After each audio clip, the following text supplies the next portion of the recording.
A wealthy and conceited businessman was challenged by a friend to marry a woman he wouldn't normally notice for just one day, but ended up in tears upon discovering something unexpected.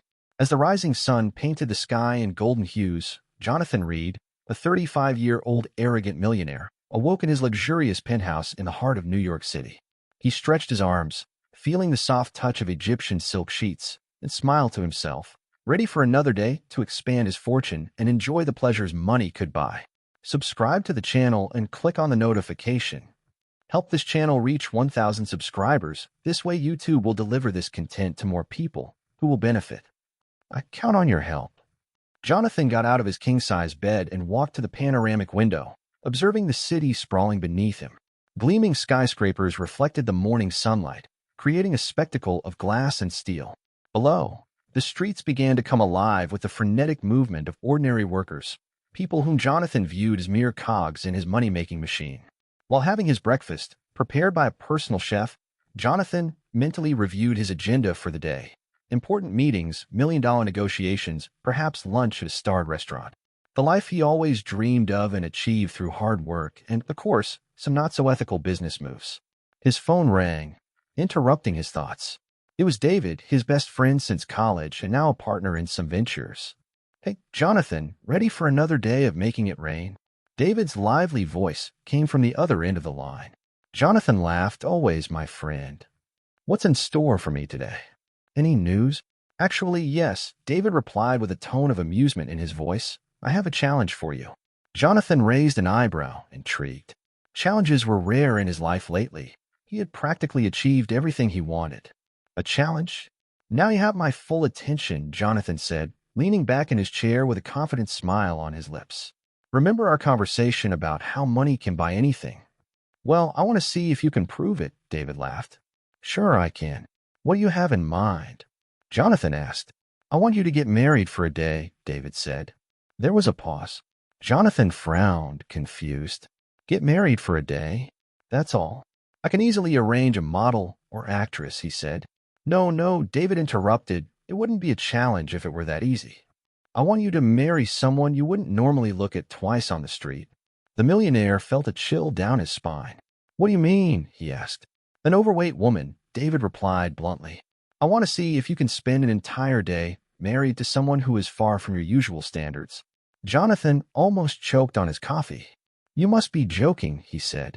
"I'm serious," David replied. "If you succeed, I'll donate $1 million to a charity of your choice. If you don't, you make the donation." Jonathan was silent for a few seconds, thinking. On one hand, the idea repulsed him. On the other, he never refused a challenge, especially when money was involved. "All right," he finally said, "I accept, but with one condition. You arrange everything, the woman, the papers, everything. I don't want to get more involved in this madness than necessary." David laughed on the other end of the line. "Deal. Get ready, my friend. Tomorrow you will have a very different day from usual." After hanging up, Jonathan shook his head. What had he gotten himself into? But he soon brushed off those thoughts. It was just one day, after all, and for the sake of a charity donation, what harm could there be in that? The next day dawned cloudy, as if the sky itself were hesitant about what was about to happen.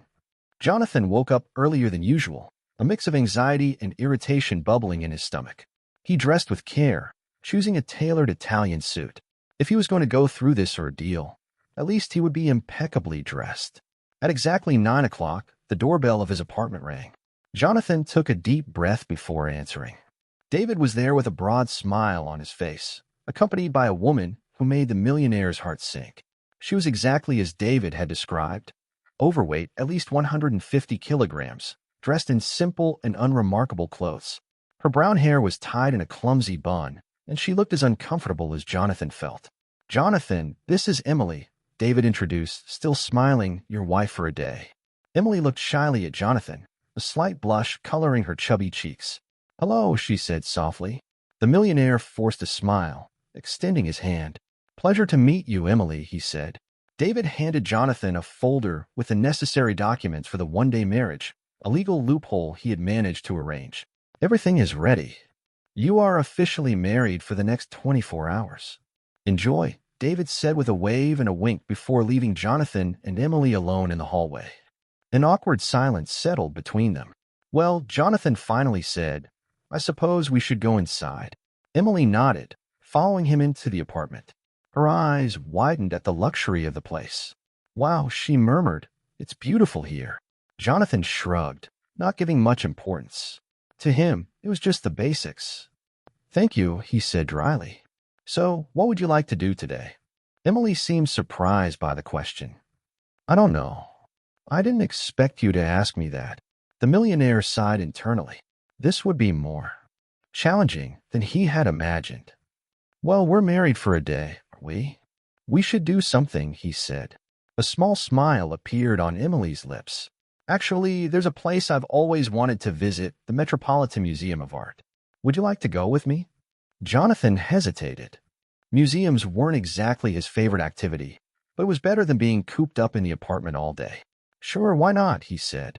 Emily's face lit up with a genuine smile, and for a moment, Jonathan found himself thinking she had a certain charm when she smiled like that. They left the apartment and took the elevator. In the lobby, Jonathan noticed the curious and even disdainful glances people cast at the unlikely couple. He felt a twinge of shame, but to his surprise, also a spark of indignation at the looks directed at Emily.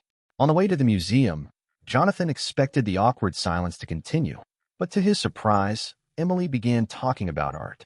Her eyes sparkled as she described her favorite paintings and the artists she admired. Jonathan found himself listening with genuine interest, impressed by her knowledge. Upon arriving at the museum, Emily was like a child in a candy store.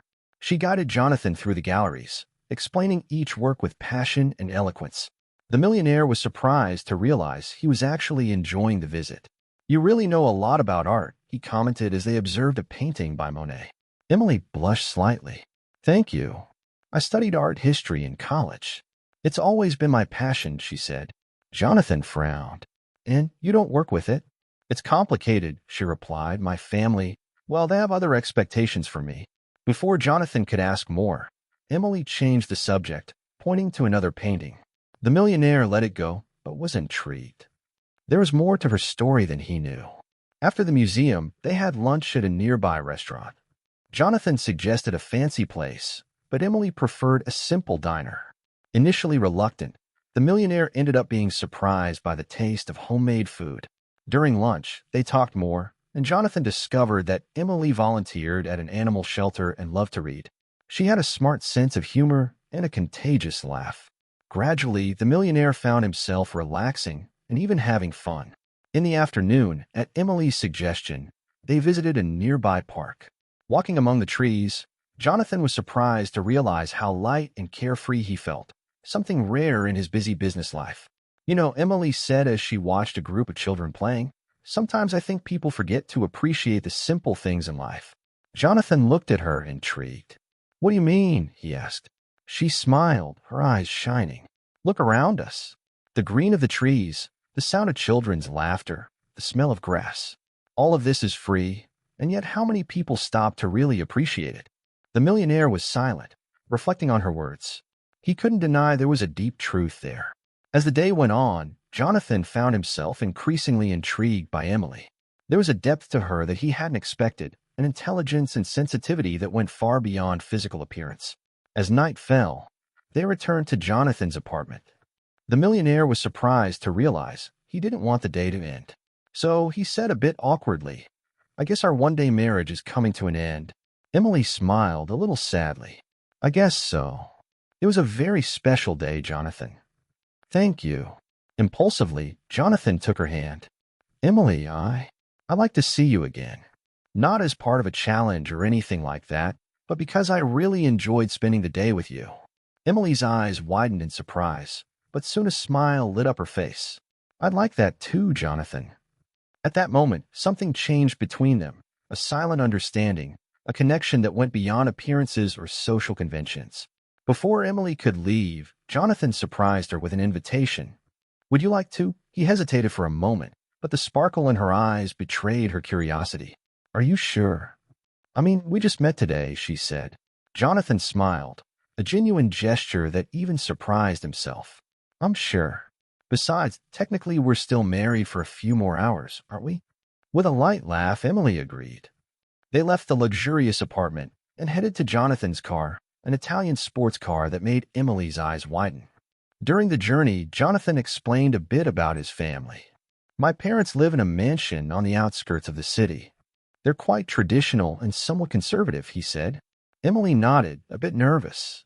Do you think they'll accept me? She asked. Jonathan hesitated for a moment. To be honest, I don't know. But that doesn't matter. What matters is that I want you to meet them. Arriving at the Reed mansion, Jonathan and Emily were greeted by a middle-aged housekeeper who couldn't hide her surprise at seeing the young millionaire's companion. Your parents are in the living room, Mr. Jonathan, she informed, casting furtive glances at Emily. As they entered the richly decorated room, Jonathan's parents, Charles and Helen Reed, rose, clearly shocked to see their son accompanied by an overweight woman. Jonathan, Helen exclaimed, her voice betraying a mix of surprise and disapproval. We didn't know you were coming, and with company. Charles, a man with severe features, merely stared at Emily with an unreadable expression. Sensing the tension in the air, Jonathan decided to take the initiative. Mom, Dad, this is Emily. We met today, and I wanted you to meet her, he said. Emily, visibly uncomfortable, forced a smile and extended her hand. It's a pleasure to meet you, Mr. and Mrs. Reed, she said. Helen shook Emily's hand briefly, while Charles simply nodded. So, Emily, Helen began, her tone falsely sweet. What do you do for a living? Before Emily could answer, Jonathan intervened. Emily has a degree in art history and volunteers at an animal shelter. She has incredible knowledge about art, you know? Jonathan's parents exchanged surprised glances, clearly not what they expected to hear. The conversation that followed was tense and punctuated by uncomfortable silences. Helen asked questions that bordered on rudeness, while Charles remained silent, observing Emily with a calculating look. As the night progressed, Jonathan felt increasingly uncomfortable with the way his parents treated Emily. He had never questioned his family's values before, but now, seeing the barely disguised disdain in their eyes, something inside him revolted. It was when Helen made a particularly nasty comment about Emily's weight that Jonathan finally exploded. Enough, he shouted, surprising everyone in the room. I won't sit here listening to you treat Emily this way. She is an amazing, intelligent, and kind person. The fact that you can't see beyond her appearance says more about you than about her. A stunned silence fell over the room. Emily looked at Jonathan with a mix of surprise and gratitude, while his parents seemed to have been struck by lightning. Let's go, Emily, Jonathan said, taking her hand. I'm sorry about this. I really thought they would be better than this.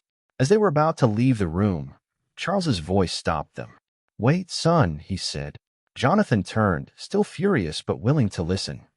Charles stood up slowly, his face a mask of conflicting emotions. I apologize for our behavior. We were raised a certain way, but that's no excuse to treat someone like that. Helen, still shocked by her son's outburst, also spoke up. Yes, we behaved terribly. Emily, please forgive us, she said. Emily, with a grace that surprised everyone, smiled gently. It's okay. I understand that first impressions aren't always the best. Maybe we can start over. The tension in the room began to dissipate. Jonathan, still holding Emily's hand, felt a wave of pride and admiration for her. How could someone be so understanding after being treated that way? The four of them sat down again, and this time the conversation flowed more naturally. Emily talked about her passion for art, and even Charles, usually so reserved, became animated when he discovered they shared an interest in Renaissance painters. When they finally left the mansion late at night, Jonathan felt emotionally exhausted but strangely light. You were amazing in there, he told Emily as he drove back to the city. I don't know if I would have been as understanding in your place. Emily smiled, her eyes shining in the light of the car's dashboard. Sometimes the best way to change people is by showing them a kindness they don't expect, she said. Jonathan was silent for a moment, reflecting on her words. He finally said, I think I've learned more about life and values in this one day with you than in all my previous years. Emily blushed, but her smile widened. Well, maybe we can keep learning together, she suggested. At that moment, Jonathan knew his life had changed forever. The one-day challenge had transformed into something much greater, something he could barely begin to comprehend. In the days that followed, Jonathan and Emily continued to see each other. The once arrogant millionaire who had despised people based solely on their appearance now found himself eager to spend every free moment with a woman who challenged all his old prejudices.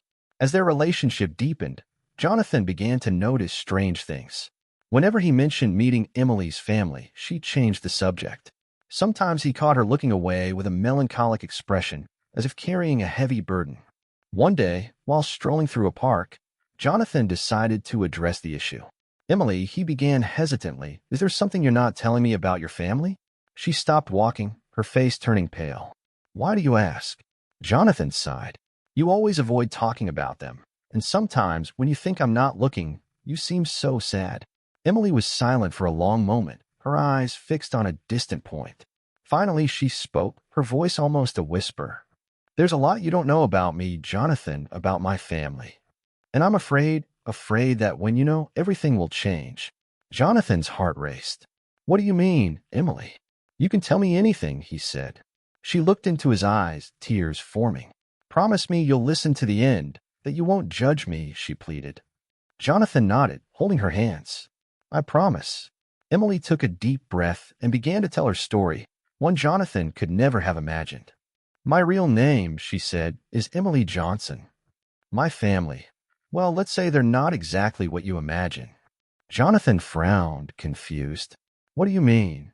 "My family owns one of the largest business conglomerates in the country," Emily revealed, her voice trembling slightly. "The Johnson fortune is, well, significantly larger than yours." The millionaire felt as if the ground had disappeared beneath his feet. "But how? Why didn't you ever tell me?" Jonathan asked. Emily smiled sadly. "Because that's not who I am, or at least not who I chose to be," she continued, revealing that from a young age, she rejected her family's luxurious lifestyle. She wanted to live a normal life, make a difference in the world without the weight of the Johnson name. "My parents," she explained, "agreed to let me live my own life away from spotlight. They understood my desire to be judged for who I am, not by the size of my bank account." Jonathan was stunned. Everything he thought he knew about Emily was being turned upside down. "But your weight, your appearance," he asked, still trying to process everything. Emily smiled, a bit embarrassed. "Partially genetic, partially choice. You see, when you're a multimillionaire heiress, people tend to approach you for your money. My appearance, well, it serves as a very effective filter." Jonathan was silent for a long moment, absorbing everything he had heard. Finally, he spoke. "So, all this time, you knew who I was, about my wealth?" Emily nodded. "Yes, I knew. But that didn't matter to me, Jonathan. What mattered was who you were inside, and over these days, I've seen you change, become more compassionate, more open." Jonathan felt a wave of emotions hit him, shame for his initial prejudices, admiration for Emily's strength, and a growing certainty that he was falling in love with her. "Emily," he said, his voice hoarse with emotion, I don't know what to say, except that I'm glad to have met the real you." She smiled, tears of relief streaming down her cheeks. "Me too, Jonathan, me too." At that moment, under the blue sky of the park, Jonathan and Emily kissed for the first time, a kiss that sealed not only a budding love but a profound transformation in both.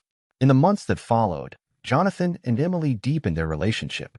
The once status-obsessed millionaire now found himself rethinking all his values. With Emily's gentle guidance, Jonathan began using his wealth in ways he had never considered before. He started scholarship programs for low-income students, invested in social housing projects, and became a staunch advocate for environmental causes. Emily, in turn, finally found the courage to pursue her passion. With Jonathan's support, she opened an art gallery that focused on promoting unknown artists from marginalized communities. The couple became known not for their wealth, but for their philanthropic work and for challenging high society stereotypes. They were often seen at charity events, Jonathan proudly holding Emily's hand, ignoring the looks and whispers of those who couldn't see beyond appearances. Jonathan's family, initially skeptical, eventually embraced Emily completely. Helen, in particular, developed a strong bond with her daughter-in-law, often seeking advice on how to be a better person. 1 year after their first meeting, Jonathan proposed to Emily. The ceremony was intimate, attended only by family and close friends. Emily wore a simple yet elegant dress, and Jonathan couldn't take his eyes off her, marveling at her inner beauty that he now saw in every smile, every gesture. It was during their honeymoon that the first dark cloud appeared on the horizon of their happiness. Emily began feeling constantly tired and in pain. Initially, they attributed this to the stress of the wedding and travel, but when the symptoms persisted after their return, they decided to see a doctor. After a series of tests, the devastating diagnosis came. Emily had a rare and aggressive disease. The prognosis was not good. Doctors gave her at most 2 years to live. Jonathan was devastated by the news. He refused to accept the cruel fate that threatened to take Emily from his life so soon. With all his wealth and influence, he dedicated himself to finding a cure. The months that followed were an emotional roller coaster. Jonathan researched tirelessly, consulted the world's best specialists, and funded promising studies. Emily, for her part, faced the illness with courage and serenity that left everyone around her in admiration. Despite the battle against time, the couple strove to enjoy every moment together. They traveled to places Emily had always dreamed of visiting, created precious memories, and continued their philanthropic work with even more fervor. As Emily's health deteriorated, Jonathan became increasingly desperate. He offered fortunes to scientists, pleaded with doctors, and even explored controversial alternative treatments. But nothing seemed able to stop the relentless progression of the disease. It was one autumn afternoon, while watching the sunset from their home's balcony, that Emily finally confronted Jonathan about his obsession with saving her. "My love," she said softly, holding his hand, "you need to accept that some things are beyond our control." Jonathan felt tears burn his eyes. "I can't give up, Emily. I can't lose you," he said. She smiled, that smile that always warmed his heart. "You'll never lose me, Jonathan. What we have, the love we share, is eternal, greater than life, greater than death." That night, while Emily slept, Jonathan reflected on everything they had lived together. He thought about the ridiculous challenge that had led him to meet her, the transformation she had brought about in him, and the deep, true love they had built. In the days that followed, Jonathan began to reluctantly accept the inevitability of what was to come. Instead of spending energy in search of impossible cures, he dedicated himself to making Emily's last days as happy as possible. They spent hours talking, reminiscing about happy moments, making plans for the future. Not a future they would live together, but a future Jonathan would build based on the values and dreams Emily had taught him to cherish. A week before their second wedding anniversary, Emily called Jonathan for a serious conversation. She was visibly weaker, but her eyes still shone with the same intensity as always. "Jonathan," she began, her voice a bit shaky, "there's something I need to tell you." His heart raced, fearing more news about her health. "What is it, my love?" Jonathan asked. Emily took a deep breath before continuing. "Remember when I told you about my family, about our wealth?" Jonathan nodded, confused about where the conversation was headed. "Well," she continued, "there's something I didn't tell you, something even my family doesn't know." She paused, gathering courage. "When I decided to live away from the world of the wealthy, I didn't just distance myself. I created a secret fund." Jonathan frowned, not fully understanding. "A secret fund?" he asked. Emily nodded. "Over the years, I diverted a significant portion of my family's fortune into this fund. Billions of dollars, actually, all kept secretly away from everyone's eyes." The millionaire was stunned. "But why? Why are you telling me this now?" he asked. Emily held his hand tightly. "Because I know my time is running out, my love, and I want to make sure this money is used to do good, to continue the work we started together." She explained that the fund was set up in a way that would allow Jonathan to use it for large-scale philanthropic projects without drawing attention to the source of the money. "You've become a different man, Jonathan," she said with a soft smile, "a man who understands the value of helping others, of making a difference in the world. I trust you to use this money wisely." Jonathan felt the weight of responsibility fall on his shoulders. It was an immense trust Emily was placing in him. "I promise," he said, his voice choked with emotion. "I promise to honor your legacy, Emily." In the days that followed, Emily shared all the details about the secret fund with Jonathan. She also shared her ideas and dreams for future projects, from building schools in underserved areas to funding innovative medical research. As Emily's health rapidly deteriorated, Jonathan remained constantly by her side. They spent hours talking, laughing at happy memories, and making plans for a future Emily wouldn't see but had helped shape. On the night before their second wedding anniversary, Emily asked to be taken to the balcony. She wanted to see the stars one last time. Jonathan gently carried her, wrapping her in warm blankets. As they watched the night sky, Emily spoke softly. Jonathan, when we met, I thought I was teaching you about life, but the truth is I learned as much from you as you did from me. Jonathan kissed her forehead gently. You taught me to be a better person, Emily. You changed my life in a way I never imagined possible. Emily smiled, her eyes reflecting the stars above. Promise me one thing, my love.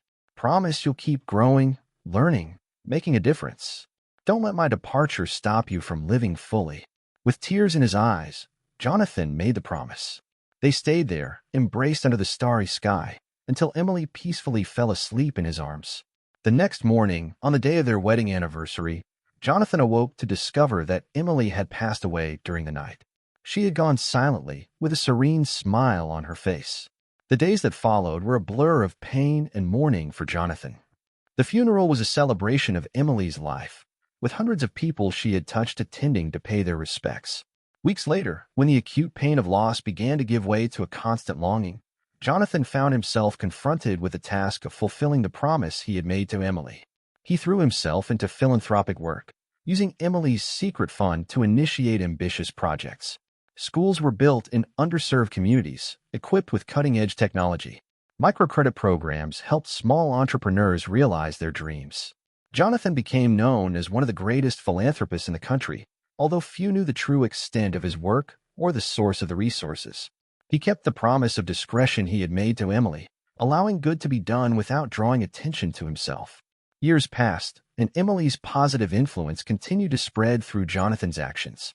He never remarried, dedicating his life to honoring the legacy of his great love. On his 60th birthday, Jonathan decided it was time to share the full story. He gathered trusted journalists and told everything. The initial challenge, his meeting with Emily, the transformation she had brought about in him, and the secret fund that was changing lives for decades. The story captured the public's imagination, not just as a love story, but as a tale of redemption, personal growth, and the transformative power of generosity. Jonathan used the newfound attention to inspire others to make a difference, no matter how small their contribution. He often said, "Emily taught me that true wealth is not in what we possess, but in the positive impact we have on the lives of others." As he aged, Jonathan began preparing the next generation to continue the work. He established a foundation in Emily's name, ensuring that her legacy of love and compassion would continue long beyond their own lives. In his final days, Jonathan often found himself gazing at the starry sky, remembering that last night with Emily. He felt he had fulfilled his promise, that he had lived a life that would make her proud. On the night of his 85th birthday, Jonathan went to sleep with a smile on his face, feeling at peace. He dreamed of Emily, young and radiant as on the day they met. In the dream, she reached out to him, her eyes shining with love and pride. Jonathan Reed passed away peacefully during the night. The news of his death was met with sadness across the country, but also with deep gratitude for the impact he and Emily had had on countless lives. His funeral was a celebration of a life well lived, a life transformed by the power of love and compassion. People did not just mourn the loss of a great philanthropist, but the conclusion of a love story that had inspired millions. Subscribe to the channel and click on the notification. Help this channel reach 1,000 subscribers. This way YouTube will deliver this content to more people who will benefit. I count on your help. The legacy of Jonathan and Emily continued to live on through the foundation they established, through the lives they transformed, and through the inspiration their story continued to provide. And so, what began as an arrogant challenge ended as a powerful lesson about love, acceptance, and the true meaning of wealth. The story of Jonathan and Emily became a legend, a reminder that love has the power to transform not just individuals but the entire world.